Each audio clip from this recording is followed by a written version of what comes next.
Hello, I'm Sensei Alex Kakuyo. Thanks for joining me this evening for Dharma Sunday. The title of today's Dharma talk is Crooked Trees and New Year's Resolutions. Before we get into that, please subscribe and hit the notification bell. That way you'll be notified when I post talks in the future. If you wouldn't mind hitting the like button, that'd be great too. Now, normally what I do to start off Dharma Sunday is I read something from a book or from a news article and I speak on that, connecting Buddhist teachings with pop culture. But for today, on the topic of New Year's resolutions, I think instead I'll tell a story from Buddhism. And it'll sound strange at first, but I promise it ties directly back to today's lesson. So here goes. There was an old priest who had been chanting and meditating and providing spiritual support to his community for many decades, but the time had come for him to retire. Unfortunately, he had no children to inherit his temple, no students who could carry the torch. So he put together a wooden sign and he put it out in front of his temple, in front of a tree, and the sign said, "Anyone who can tell me how to fix this tree will inherit my temple and the lands that they reside on." Now, the tree in question had seen better days. Its trunk was so twisted that it was almost parallel to the ground. The leaves corkscrewed in odd directions. Some of them had lots of leaves, some of them had very few. It wasn't doing great. But word about the priest's sign got out far and wide, and people started to come more and more every day. Some of them told him to chop the tree down and start fresh. Others said he should use ropes and wires to straighten the branches. And the priest listened for a little while until he had enough, and then inevitably he'd grab a frying pan and chase them off the premises. This went on for many years until finally it looked like no one would inherit the priest's temple, that he would die and the Buddhist community would die with him. Until one day, a nun arrived at the temple, and she knew nothing about the sign. She was just tired and she wanted a place to sleep. So she knocked on the temple gate, and the priest came out, frying pan in hand. And he stated, or she stated, "First, I'm very tired. May I have a place to sleep?" And the priest stated, "No, you may not sleep here unless you can answer my question." And he pointed at the sign, which stated, "How do I fix this tree?" And then the nun looked at the tree for what seemed like forever. She noticed that the trunk was so bent it was almost parallel to the ground. She noticed that the branches corkscrewed in strange directions, that some branches had many leaves and some had very few. She saw that the tree had had better days. And then without saying a word, she put down her pack, placed her hands in gassho, and did 3 prostrations to the tree, meaning she started from standing and touched her forehead to the ground. This is an act of great honor and respect in Buddhism. Then she turned to the priest and said, "You don't need to fix this tree. There's nothing wrong with it." When he heard this, the priest put down his frying pan, smiled broadly, and said, "Please, come in. I have much to show you." And the nun inherited the temple and the lands that they resided on.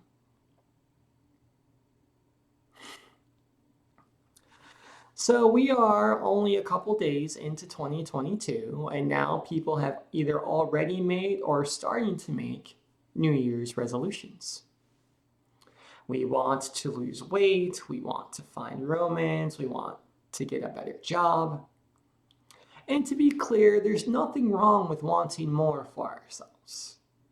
In fact, a Vajrayana Buddhist master named Talopa famously said, "If we have no attachments, we can own the entire world without issue."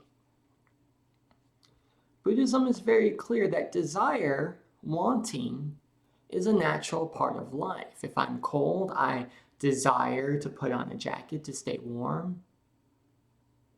If I'm hungry, I want to get something to eat. Desire is natural. It's normal. It's also dangerous.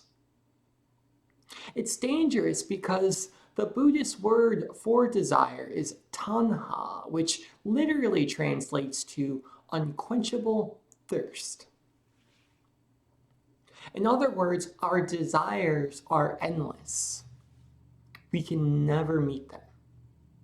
If we don't have problems, we start looking for new ones. If we have a TV, it's not big enough. If weather's nice, it's not warm enough.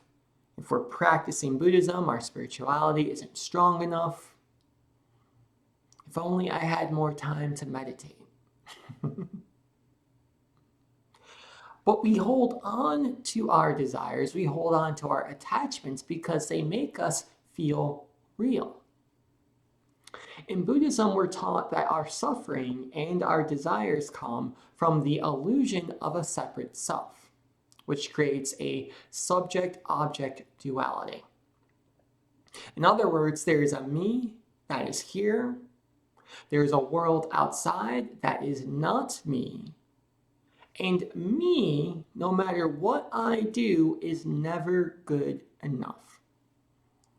There's always a little bit more, something else that's not me, that if I could only have this thing, this wealth, this status, this sex, whatever it is, then me would be enough.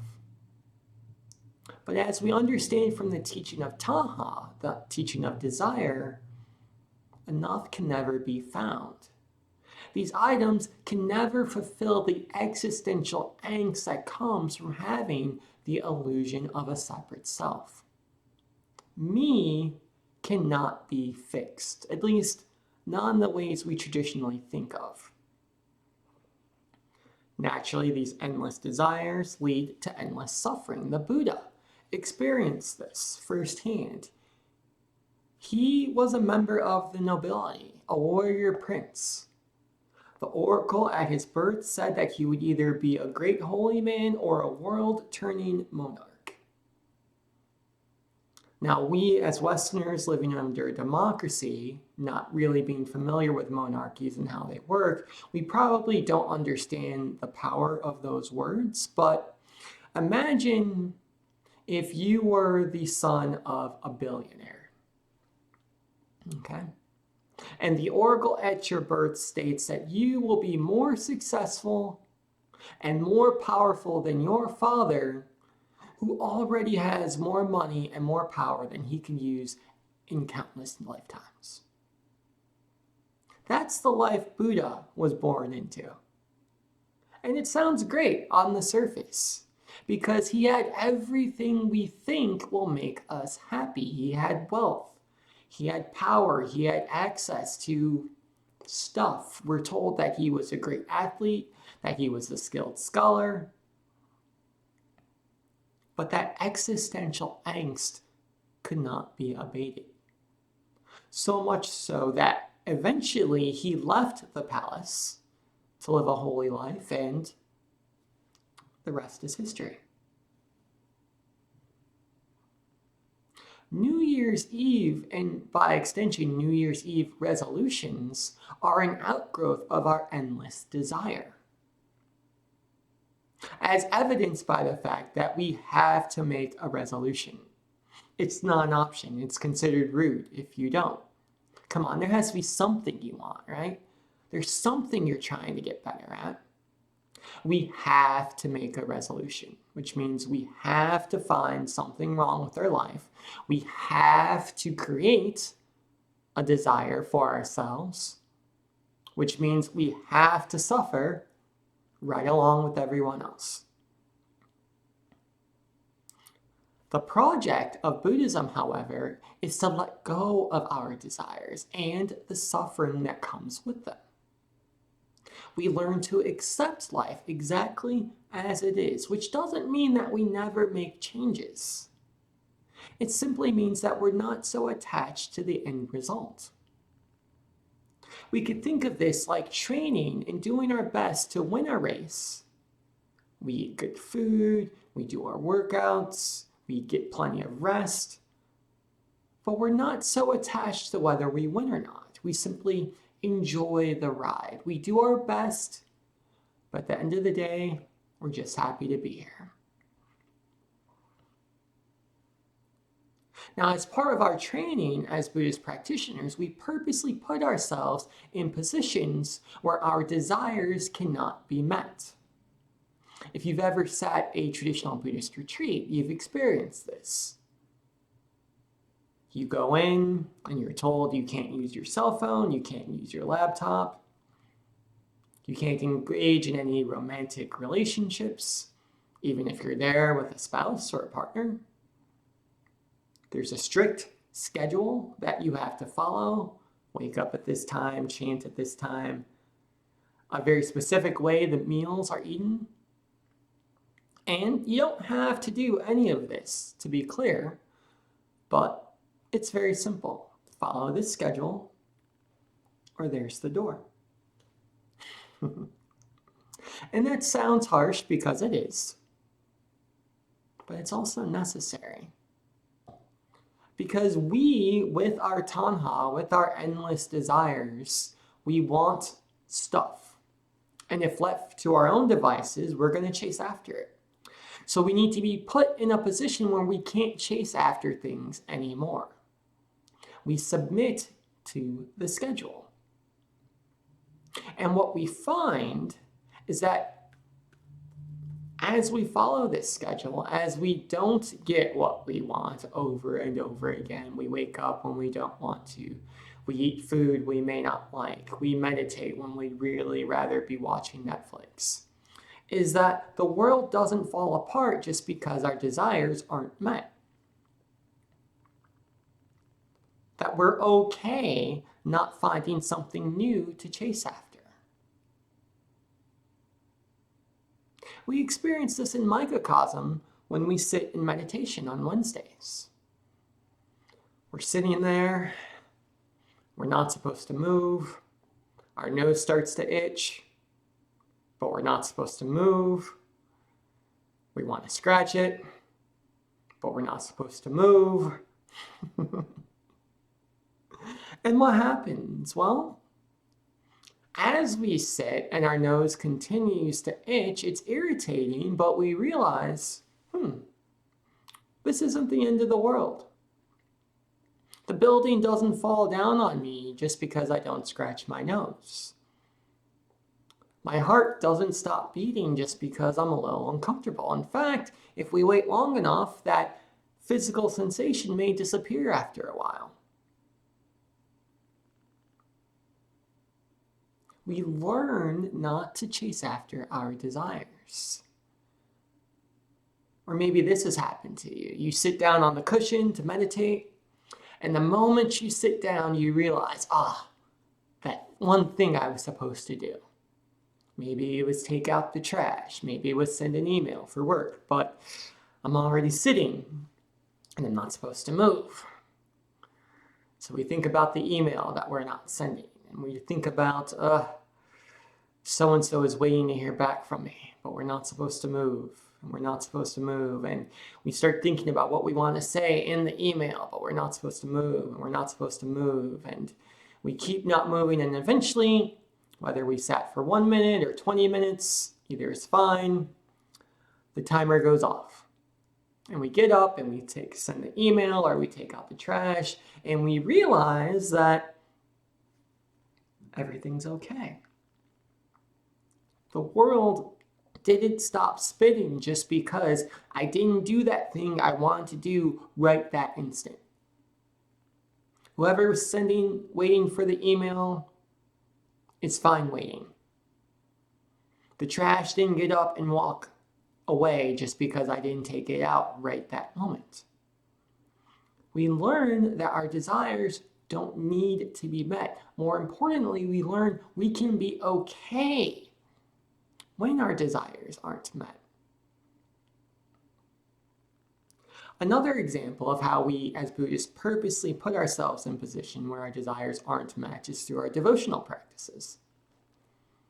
And it's so fascinating because the more I go down this path, the more I study the sutras, I realize why certain things are so difficult for Westerners to do. I understand why we don't want to chant, why we don't want to bow, why we don't want to give offerings of food, light, incense, etc.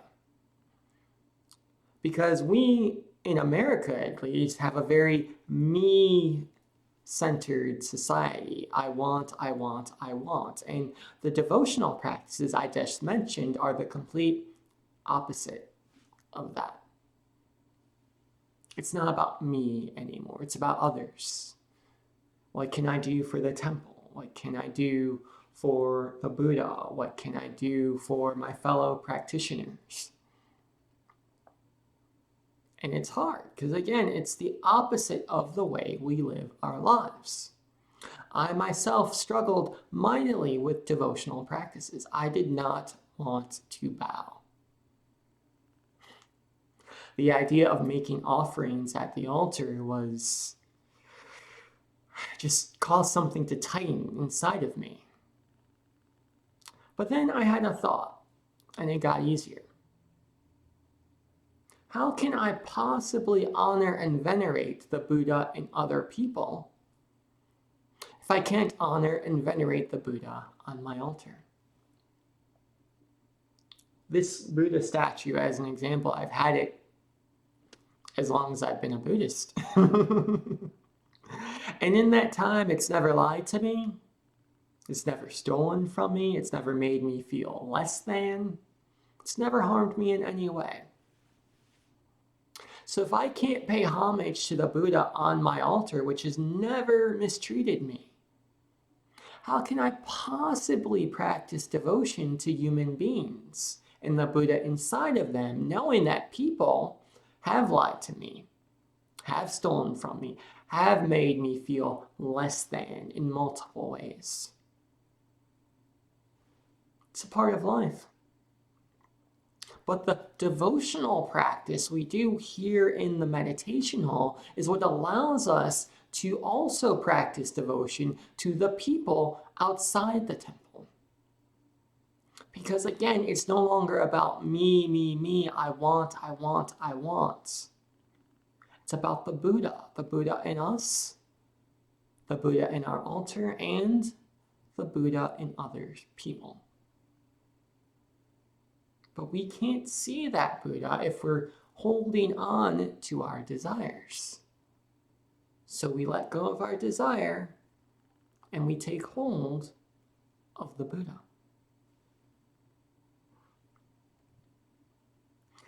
I experienced this in microcosm when I was in the Marine Corps. So people have this idea that if you serve in the military, you just don't feel cold or heat doesn't bother you. And that's completely untrue. At least in my case, I can tell you I do not like being cold. I never liked it the entire time I was serving. I'm at Bridgeport, I'm doing mountain warfare training, we're at 8,000 feet, snow chilling through 6 feet of snow, and I'm just cold and miserable the whole time. But being cold and miserable and being in a situation where I had to be cold and miserable because I don't have a choice, it's very similar to being in a Buddhist temple. This is the schedule, you have to follow it. What I realize is I can be miserable and I can still be okay. I don't have to be warm and comfortable every second for my body to function like it's supposed to. I can still speak and transmit ideas. I can still move around and fire my rifle and hike and snowshoe and pitch a tent and dig a hole in the snow to sleep in and all the other stuff we had to do for the training. I can do all of that and still be cold and miserable. I can have my desires not be met, and I can still be okay if I'm willing to accept life as it is. It's true of the military, It's true of Buddhist retreats, and it's true of our life as a whole. So going back to the story I told at the beginning of this talk, the priest gave the nun his temple because she realized the tree was fine, exactly as it is. That it didn't need to be fixed. That some things, the tree, us, other people, can be accepted exactly as they are. Not because they're perfect, not because they're exactly as we want them to be, but simply because they exist. Because we exist. And that's all we ever had to do. We don't need to make New Year's resolutions. We don't need to fix me. We just need to be who we are. Amitabha.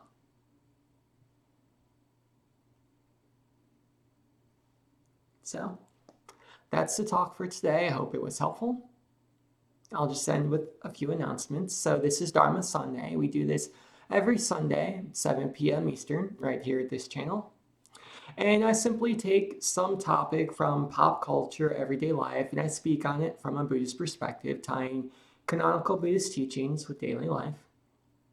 On Wednesdays, we do meditation and sutra study, which is a bit more involved. It's a 15-minute guided meditation, a reading from a Buddhist scripture, followed by a Dharma talk. Again, that's on Wednesdays, 7 p.m. Eastern, also broadcast from this YouTube channel. Please don't forget to subscribe and hit the notification bell. That way you'll be notified when I post talks in the future. And if you wouldn't mind hitting the like button, I truly appreciate it. So I hope to see you there. Until next time, Amitabha.